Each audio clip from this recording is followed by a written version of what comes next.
की, उसमें मैं ऐसा सोच रहा था कि बज़्मे तसव्वुरात सजी थी अभी अभी, बज़्मे तसव्वुरात सजी थी अभी अभी, आंखों में मुस्तफा की गली थी अभी अभी। जिब्रील पूछते थे फरिश्तों से बार बार, ये किसके लब पे नाते नबी थी अभी अभी। जिब्रील पूछते थे फरिश्तों से बार बार, ये किसके लब पे नाते नबी थी अभी अभी। बहुत खूबसूरत आगाज जनाब हाशिम फिरोजाबादी ने किया। अब हमें गजल के दौर को शुरू करना है। मैं अक्सर के नौजवानों में एक बड़ा अजीब सा मसला यह हो गया है कि नौजवान बहुत जल्दी में है।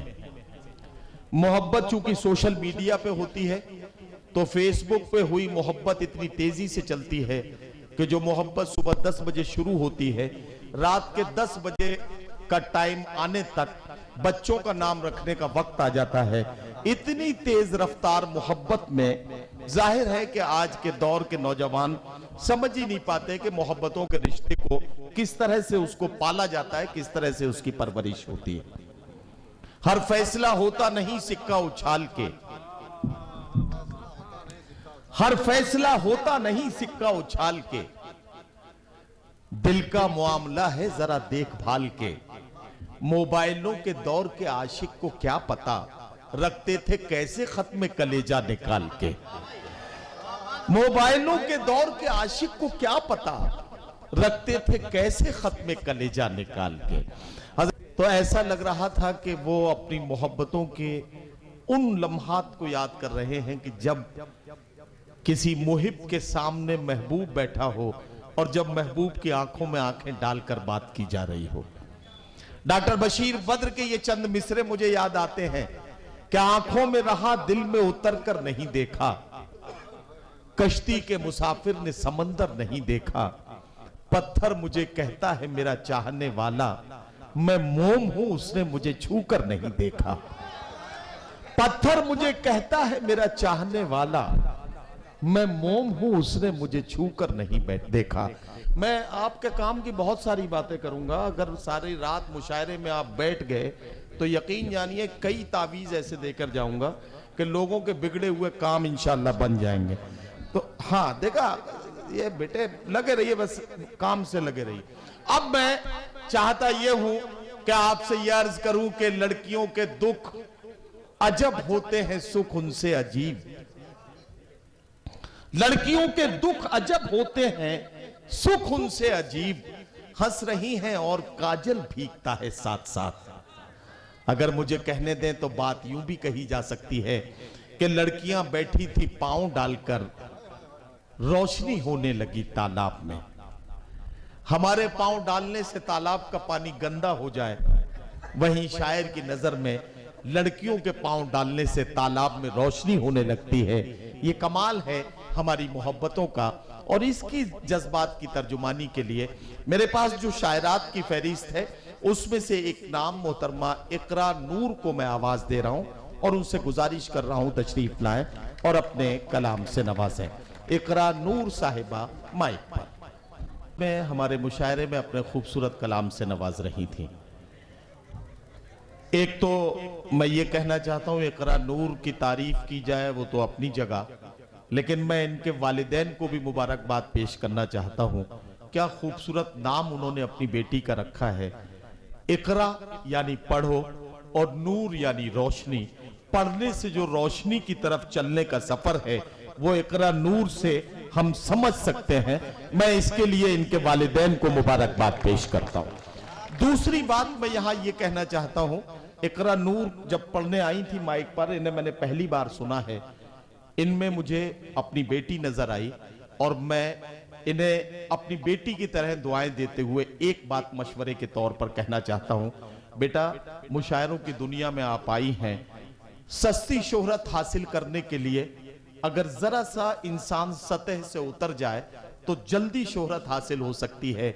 शोहरत मिलने में भले ही थोड़ी देर लगे, लेकिन अपने मयार से समझौता मत करना, ये मैं तुम्हें मशवरे के तौर पर कहना चाहता हूं। मयार कायम रहेगा तो आप जिंदगी भर अपने पूरी जिंदगी जो है इज्जत के साथ अपने आप को और अपने वालिदैन का नाम रोशन करेंगी। इसके लिए मैं आपको खास तौर से ये बात कहूं। अब मैं इकरा नूर के बाद एक बात तो ये कि डॉक्टर शादाब साहब हमारे बीच में कहीं हैं और पता नहीं कहां छुप के बैठे हुए हैं। हालांकि उनसे रिश्ता हमारा ऐसा है कि वो कहीं भी छुप जाए, हम उनसे अपना हिस्सा लेकर ही यहां से जाएंगे। इसलिए जो है मैं उनसे गुजारिश करता हूं कि डाइस पर आ जाएं और कहीं ना कहीं किसी भी शायर को इधर उधर सरका की जगह बना ही लेंगे, वो यहां आके तशरीफ रखें। तो मैं उनसे गुजारिश करता हूं। दूसरी बात ये कि हमारे एक मुअज़्ज़िज़ मेहमान मोहतरम एहसान हनफी साहब, जिन्होंने रस्म शमा फरोजा को अंजाम दिया था, वो हमारे बीच में यहाँ मौजूद हैं।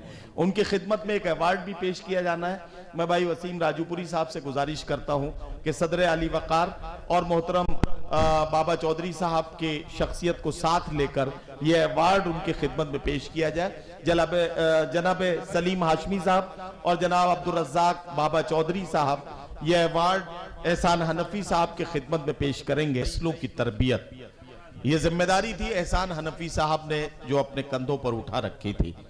मैं अगर उनके कलाम के खुलासे के तौर पर कहूं तो मुझे ये कहना चाहिए कि नमाज़े पंजगाना से तो जन्नत मिल ही जाएगी।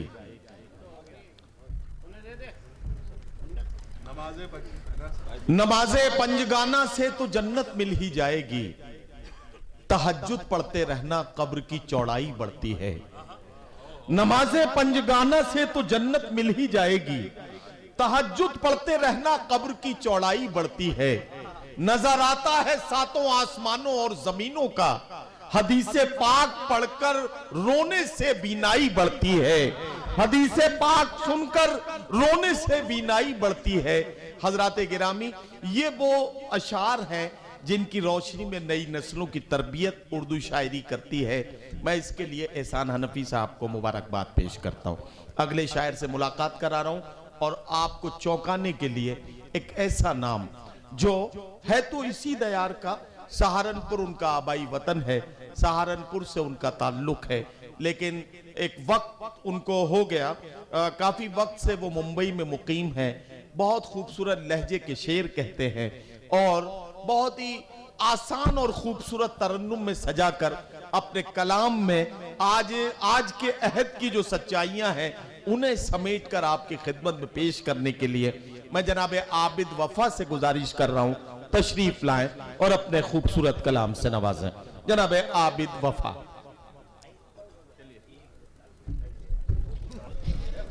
खूबसूरत शायरी, बहुत खूबसूरत कलाम सुनाया। मेरे तमाम शायर दोस्त इस बात का ख्याल कर रहे हैं कि हमारे पास वक्त कम है और मुशायरे को हमें वक्त से मुकम्मल भी करना है। मैं एक बात ये भी कहना चाहता हूँ, ये सारे के सारे मेरे दोस्त हैं, मैं खुद भी चाहता हूँ कि इन्हें ज़्यादा से ज़्यादा सुना जाए, लेकिन कभी कभी वक्त की मजबूरियाँ ऐसी होती हैं कि उसकी वजह से हमें इस तरह का कोई ख्याल करना पड़ता है। और कमाल यही है कि अगर एक रोटी भी हो और हम उसे बांट के खा लें तो चारों को भूख का एहसास खत्म करने का जज्बा मिल सकता है। ये कमाल होता है, तो यही हम लोग कर सकते हैं। एक बात अपने शायर दोस्तों को बड़ी सच्चाई के साथ बताना चाहता हूं, इस मामले में मैं बहुत मशहूर भी हूं और बहुत बदनाम भी। बात जो भी होती है उसे उधार रख के नहीं जाता, कभी वापस घर लेकर नहीं जाता, जो जहां कहने की होती है वहां कहता हूं। इस डाइस को अगर 3 हिस्सों में बांट दूं, एक हिस्सा वो है जिधर शायरात बैठी हैं, एक हिस्सा वो है जिधर मुअज़्ज़िज़ीन और हमारे सीनियर शोरा और मेहमान खुसूसी बैठे हैं, और एक हिस्सा ये है जहां हमारे सारे बतूले शायर एक तरफ बैठे हुए हैं।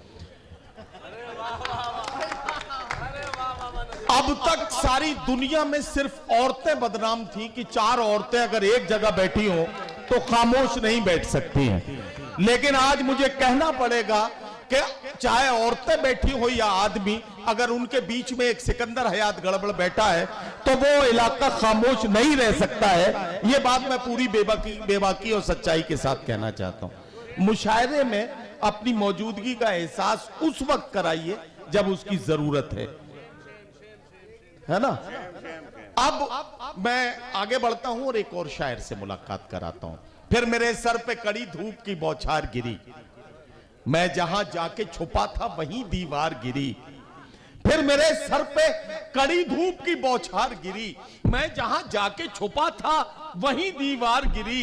लोग किस्तों में मुझे कत्ल करेंगे शायद, सबसे पहले मेरी आवाज पे तलवार गिरी। आइए, आवाजों को कत्ल करने का मौसम है और ऐसे में आवाजों की हिफाजत करने के लिए एक मुतरन्निम शायर को आवाज दे रहा हूं। गुजारिश कर रहा हूं जनाब मसरूर रोशन से तशरीफ लाएं और अपने खूबसूरत कलाम से नवाजें। जनाब मसरूर रोशन। हंसना मुस्कुराना बहुत अच्छी आदत है और जब मौका मिल जाए तो हंसना भी चाहिए, है ना। लेकिन एक बात कहना चाहता हूं कि संजीदा कौमें बहुत देर तक हंसती और खिलखिलाती हुई नहीं रहती। कुछ देर हंसने और मुस्कुराने के बाद संजीदा हो जाना हमारी आदत भी है, हमारी फितरत भी और वक्त का तकाजा भी। इसलिए आइए संजीदा होते हैं और एक गजल के खूबसूरत कलाम के लिए मैं अब जिससे मुलाकात आपकी कराने जा रहा हूं उनके बारे में मैं बता दूं। मुजफ्फरनगर से उनका बुनियादी तौर पर ताल्लुक है। इन दिनों हमारे मुल्क की दारुल हुकूमत दिल्ली में मुकीम है। उर्दू दुनिया में दुनिया की आधी आबादी जो हमारी खवातीन की आबादी है, उस आबादी के जज्बात और एहसासात की तर्जुमानी करना जो हमारे शायरात का जिम्मा है, उस जिम्मे को बखूबी निभाती हैं मोहतरमा खुशबू शर्मा। मैं उन्हें आवाज दे रहा हूं।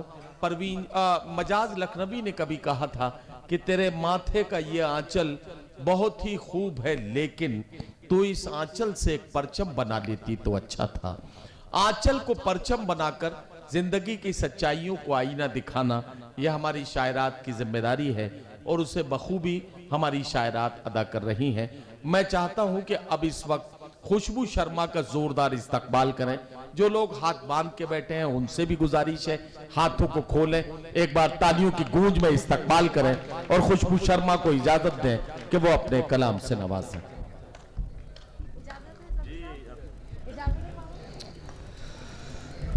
आप सुन रहे थे खुशबू शर्मा को, जिन्होंने इस बात का सबूत पेश किया कि उर्दू सिर्फ मुसलमानों की जबान नहीं है, बल्कि तमाम हिंदुस्तानी जो हिंदुस्तान की इस मिट्टी से पलने बढ़ने और परवरिश पाने वाली इस जबान से बेपनाह मोहब्बत करते हैं, उनमें खुशबू शर्मा भी शामिल हैं। मैं उन्हें इस बात के लिए मुबारकबाद पेश करता हूं। और अब मैं जिसे बुलाने जा रहा हूं उसके लिए मुझे आपसे एक बात कहना है। मुशायरे में आपने देखा कि इतने मुश्किल हालात आए, बारिश हुई, इससे पहले जो मुल्क के हालात के उतार चढ़ाव थे वो सब थे, बहुत सारे एडमिनिस्ट्रेटिव और प्रशासनिक जो प्रोसेस होते हैं उन प्रोसेस में भी कई सारी मुश्किलें आती हैं। एक ऑर्गेनाइजर जानता है कि उसके लिए कितनी मुश्किलों का सामना करना पड़ता है। एक मुशायरा, भाई फरमाइशी प्रोग्राम मत बनाओ यार मुशायरे को। एक मुशायरा जो चंद घंटे का सफर होता है, 2 या 3 या 4 घंटे में मुशायरा खत्म हो जाता है, लेकिन उस मुशायरे को सजाने के लिए पूरे पूरे महीने की रातों की नींदें एक ऑर्गेनाइजर को उड़ानी पड़ती हैं, दिन रात मेहनत करनी पड़ती है, पता नहीं कितने लोगों से मदद मांगनी पड़ती है, पता नहीं कितने लोगों को साथ लेना पड़ता है, पता नहीं कितने लोगों से उसे कंप्रोमाइजेस करने पड़ते हैं, तब जाकर एक खूबसूरत सी महफिल सजाई जा सकती है। लोग आराम से आकर कुर्सी पर बैठकर थोड़ी देर ताली बजाकर चले जाने का नाम मुशायरा समझते हैं, लेकिन कभी उसके दिल से पूछिए जो मुशायरे की महफिल सजाने के लिए महीनों की मेहनतें लगाता है और फिर मुशायरे की महफिल सजाता है। यह बड़ा काम किया है आपके अपने राजूपुर के नुमाइंदा शायर ने, जो पूरे हिंदुस्तान में और अब हिंदुस्तान की सरहदों से बाहर भी आपके राजूपुर की नुमाइंदगी कर रहे हैं। मैं भाई वसीम राजूपुरी से इसलिए इस वक्त गुजारिश कर रहा हूं, मुझे मालूम है कि बतौर कन्वीनर उनकी बहुत सारी जिम्मेदारियां हैं, अभी अगर वो हक मेजबानी अदा कर लें, अभी अगर वो चंद शेर पढ़ लें तो वो थोड़ा सा आजाद हो जाएंगे और उसके बाद वो जो इंतजामी उमूर अभी बाकी हैं, जो काम उनके लिए अभी बाकी हैं, उन कामों को निपटा सकेंगे, उन कामों से फारिग हो सकेंगे। वसीम राजूपुरी साहब को जोरदार तालियों से इजाजत दीजिए ताकि वो आपके दयार की जो अदबी खुशबू है उससे तमाम मेहमान शोरा को मुतारिफ करा सकें। जनाब वसीम राजूपुरी, बहुत शुक्रिया। काम पे चले जाओ जो आपको करना था।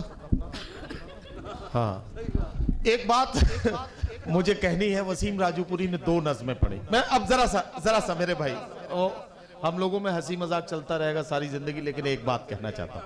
वसीम राजूपुरी साहब ने 2 नज़में पढ़ी। पहली नज़्म थी जिसमें बाप की अहमियत समझाई गई। जब वो नज़्म पढ़ी जा रही थी तो मैं सोच रहा था कि हमें पढ़ाओ ना रिश्तों की कोई और किताब, हमें पढ़ाओ ना रिश्तों की कोई और किताब, पढ़ी हैं बाप के चेहरे की झुर्रियां हमने। दूसरी नज़्म जो बाप बेटे की बातचीत को आप तक पहुंचा रही थी। एक बात बड़ी जिम्मेदारी से कहने लगा हूं, अभी कुछ दिनों बाद हम कुर्बानी में हजरत इब्राहीम अलैहिस्सलाम और हजरत इस्माइल अलैहिस्सलाम की सुन्नत अदा करेंगे। एक बात समझ लीजिए, कुर्बानी असल में बाप बेटे के दरमियान होने वाली बातचीत का नाम कुर्बानी है। जो बाप बेटे के दरमियान जो बातचीत हुई थी, अगर वो आपको याद है तो आप कुर्बानी का सही मतलब समझ सकते हैं। दुम्बा तो उस बातचीत और उस सब्र का फिदिया था। अफसोस इस बात का है कि हमें दुम्बा तो याद रहा, हम बाप बेटे के बीच की वो बातचीत भूल गए जो बातचीत हमें याद रखनी चाहिए थी। मैं बड़ी जिम्मेदारी के साथ यह बात ये कहने लगा हूं कि काश हमने बाप बेटे के बीच की वो बातचीत याद रखी होती तो हम कुर्बानी का असल मकसद समझ पाते कि कुर्बानी का असल मकसद क्या है और कुर्बानी का माना क्या है। मैं बहुत बहुत मुबारकबाद वसीम राजूपुरी साहब को पेश करना चाहता हूं और एक बात कहना चाहता हूं। माँ बाप की अहमियत समझाने वाली शायरी हम इसलिए नहीं पढ़ते कि आपके दिल पे हम दस्तक देंगे और आप हमें दाद देंगे। दाद लेने के लिए हमारे पास बहुत सारे काम किए जा सकते हैं, लेकिन ये शायरी हम इसलिए पढ़ते हैं कि मुशायरे की महफिल में बैठे हुए सैकड़ों हजारों लोगों में अगर कोई नाफरमान बेटा बैठा हो, हमारी शायरी सुनने के बाद अगर वो अपने घर जाकर अपने बूढ़े बाप के कदमों से लिपट जाए तो हमें लगेगा कि हमारी सारी रात की मेहनत वसूल हो गई है। हम इसलिए इस तरह के शेर सुनाते हैं और इससे हमें ये हिम्मत मिलती है कि हम नई नस्लों की तरबियत की जो जिम्मेदारी हमारे कांधों पर है, हम उस जिम्मेदारी को अच्छे से निभा पाए। आप सबका बहुत शुक्रिया। बहुत ज्यादा वक्त अब आपका नहीं लेना, अगले शायर से आपकी मुलाकात करानी। जनाब रघुपत सहाय फराग गोरखपुरी ने कभी ये कहा था कि ए अहले अदब आओ ये मीरास संभालो, ए अहले अदब आओ ये मीरास संभालो, मैं ममलिकते लोहो कलम बांट रहा हूं। फिराक की इस विरासत को जब आज के शायर ने संभाला है तो वो राजेश रेड्डी बनकर ये बोल उठा कि मेरे दिल के किसी गोशे में एक मासूम सा बच्चा बड़ों की देखकर दुनिया बड़ा होने से डरता है।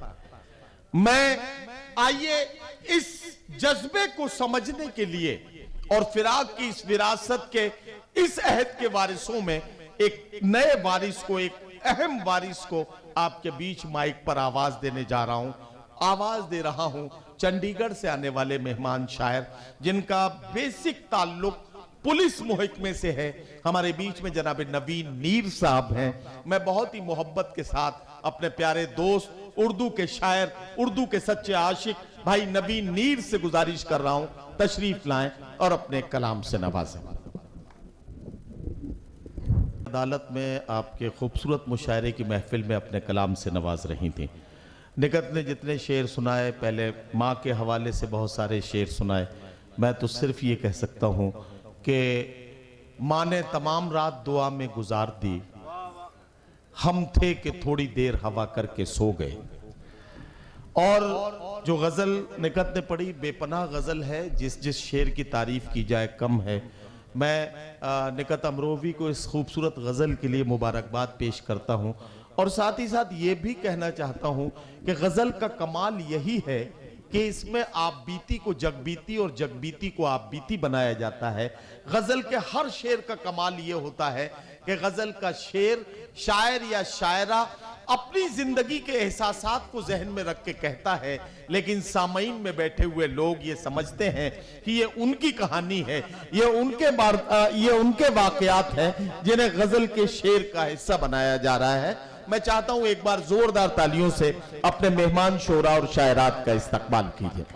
हमारे मेहमान खुसूसी मोहतरम डॉक्टर अब्दुल रज़्ज़ाक साहब बाबा चौधरी, जो बसवा कल्याण कर्नाटक से हमारे बीच में तशरीफ लाए हैं। एक बार मैं फिर चाहता हूं, बहुत देर से बाबा चौधरी साहब की शख्सियत का ये कमाल है कि वो गैर जरूरी बातचीत नहीं करते, गैर जरूरी न बहुत ज्यादा बातचीत करते हैं, न बहुत ज्यादा डाइस पे उछल कूद, न कोई मामला। बहुत ही शाइस्तगी और संजीदगी के साथ पुरवकार शख्सियत के तौर पर डाइस पे मौजूद रहते हैं। खामोशी के साथ उन्हें जो बात कहनी होती है वो कहते हैं, लेकिन उनके अंदर जो एक मुतहर्रिक शख्स है जो पूरे हिंदुस्तान के हर कोने कोने में जाकर उर्दू की नई बस्तियां बसाने की मशल लेकर निकल पड़ा है, तो हम सब की जिम्मेदारी है कि जोरदार तालियों से अपने उर्दू के एक ऐसे सच्चे आशिक और रहनुमा का हम जोरदार इस्तकबाल करें। मैं अब आगे बढ़ना चाहता हूं और फिर आपसे एक बात गुजारिश करना चाहता हूं। हमने किए गुनाह तो दोज़ख हमें मिली, हमने किए गुनाह तो दोज़ख हमें मिली।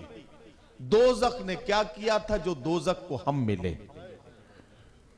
हजरात गिरामी, कुछ लोग ऐसे होते हैं जिनसे मिलने के बाद दोज़ख को भी ऐसा लगता है कि आखिर मुझसे कौन सा ऐसा गुनाह हुआ कि मेरे साथ ये हुआ है। ये बात कहने में बहुत आसान है, हंसते मुस्कुराते हुए कही जा सकती है, लेकिन किसी से अगर डायरेक्ट कह दी जाए तो उसे बुरा लग सकता है। इसलिए मैं चाहता हूं कि इस तरह की कड़वी कसीली बातों को हंसते मुस्कुराते हुए करने के लिए कोई रास्ता निकाला जाए।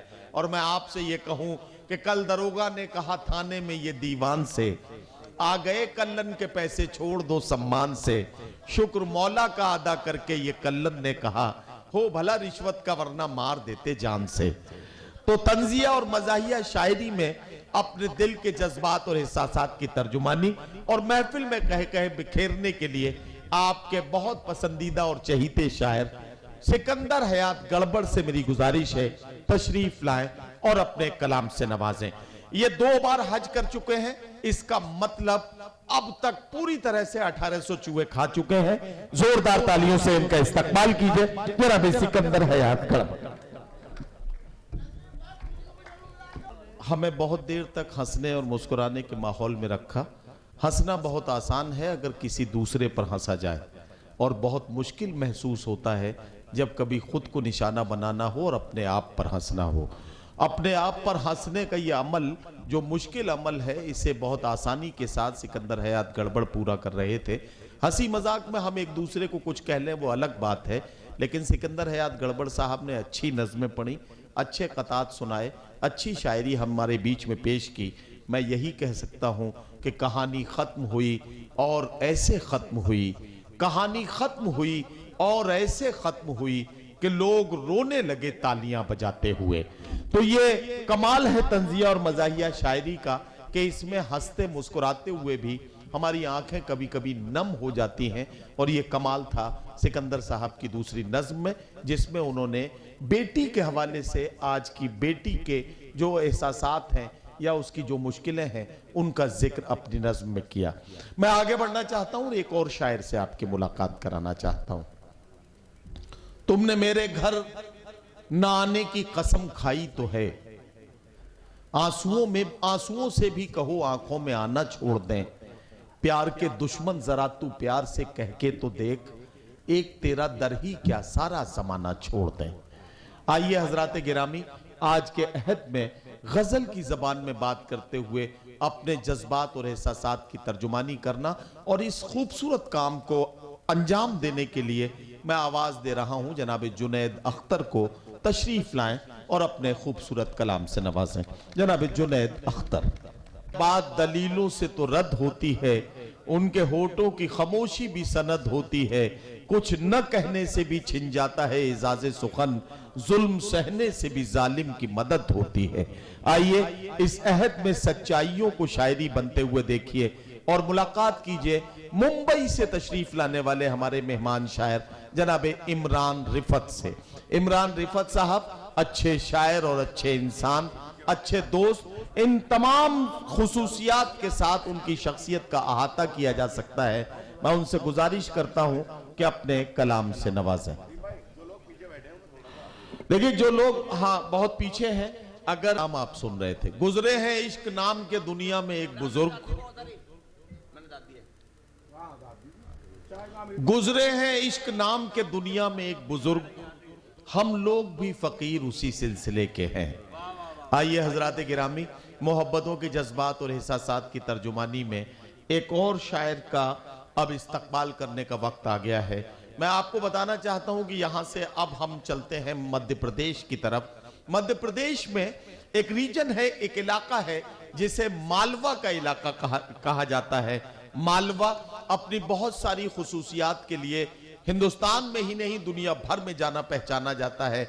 मालवा का इश्क, मालवा का हुस्न और मालवा की बेबाकी किसी भी तारुफ की मोहताज नहीं है। मालवा का एक शायर जो अपनी जिंदा दिली के लिए पूरे हिंदुस्तान के मुशायरों में बहुत मसरूफ है। मैं एक अच्छे और सच्चे शायर के तौर पर और एक नाज़िम मुशायरा के तौर पर भी इस्माइल नजर साहब का यहां माइक पर इस्तकबाल करता हूं कि वो आप खूबसूरत कलाम से नवाजते हुए इस मुशायरे को कामयाबी की और बुलंदियों की तरफ लेकर चलें। जनाब इस्माइल नजर। इस तरह की महफिलें नहीं सजाई जा सकती हैं। जाहिर है कि इस ताउन के बदले हम बहुत कुछ नहीं दे सकते, हमारे पास बहुत कुछ नहीं है, लेकिन ये चंद एजाजात और चंद फूलों की मालाएं, यही सब कुछ है जो हमारे हाथ में है और हम कर सकते हैं। बहरहाल अब मैं गुजारिश कर रहा हूं, मेरी फहरिस्त की आखिरी शायरा मोहतरमा शाइस्ता सना साहिबा हमारे बीच में मौजूद है। मैं सच कहूंगी मगर फिर भी हार जाऊंगी, वो झूठ बोलेगा और लाजवाब कर देगा। मैं गुजारिश कर रहा हूं शाइस्ता सना से तशरीफ लाएं और अपने खूबसूरत कलाम से नवाजें। मोहतरमा शाइस्ता सना। अब मैं आप तक ये इत्तला पहुंचा दूं कि मेरी फहरिस्त में सिर्फ 3 नाम हैं और तीनों आपके बेहद चहीते शायर हैं। हाशिम फिरोजाबादी, बिलाल सहारनपुरी और जनाब खुर्शीद हैदर। पेश करके रुखसत हुई। आइए अगले शायर से मुलाकात करें। एक बात मैं अर्ज करूं, जिंदगी के 2 उसूल हैं। पहला उसूल यह है कि ऐसी वैसी बातों से तो बेहतर है खामोश रहो, या फिर ऐसी बात कहो जो खामोशी से अच्छी हो।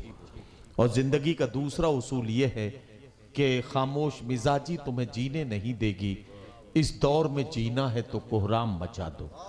अगर इन दोनों उसूलों पर एक साथ अमल करना हो तो हमें वसीम मलिक का ये शेर याद आता है कि मैं इसलिए जिंदा हूं कि मैं बोल रहा हूं, दुनिया किसी गूंगे की कहानी नहीं लिखती।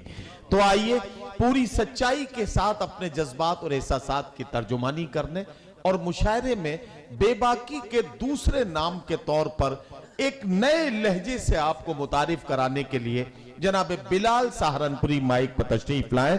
मैं उनसे गुजारिश करता हूं कि तशरीफ लाएं और अपने कलाम से नवाजें।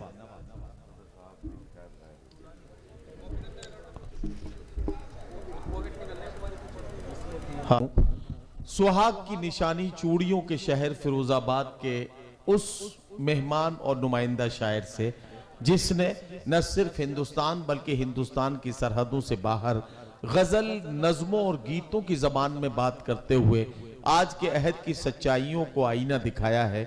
हमारे अहद का ये नौजवान शायर जिसने बड़ी जिम्मेदारी के साथ और बड़ी सच्चाई के साथ अरबाब इक़्तिदार से भी बात की है और गजल की जबान में नए नए मज़ामीन को अपनी गजल का हिस्सा बनाना, यह हाशिम फिरोजाबादी का कमाल है। मैं उनसे गुजारिश करता हूं कि तशरीफ लाएं और अपने खूबसूरत कलाम से नवाजें। जनाब हाशिम फिरोजाबादी।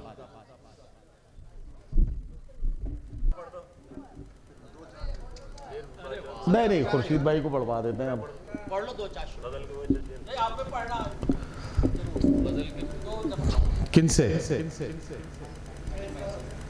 हाशिम भाई से। हाशिम भाई आ जाए। जब तक नदीम भाई नहीं बुलाएंगे नहीं, हाशिम भाई को मैं बुला लेता हूँ अगर आप सुनना चाहते हैं।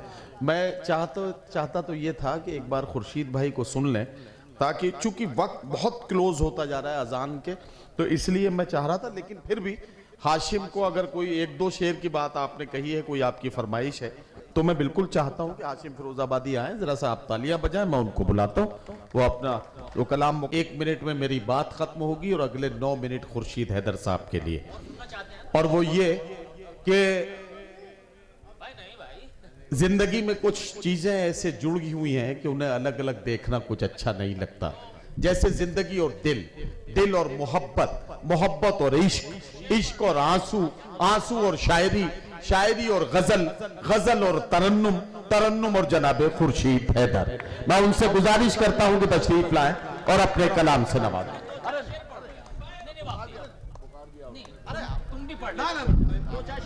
किसी मोड़ पर फिर मुलाकात होगी, चरागों को पलकों में महफूज रखना, बहुत दूर तक रात होगी।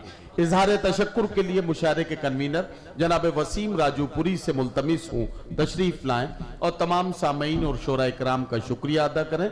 जनाब वसीम राजूपुरी।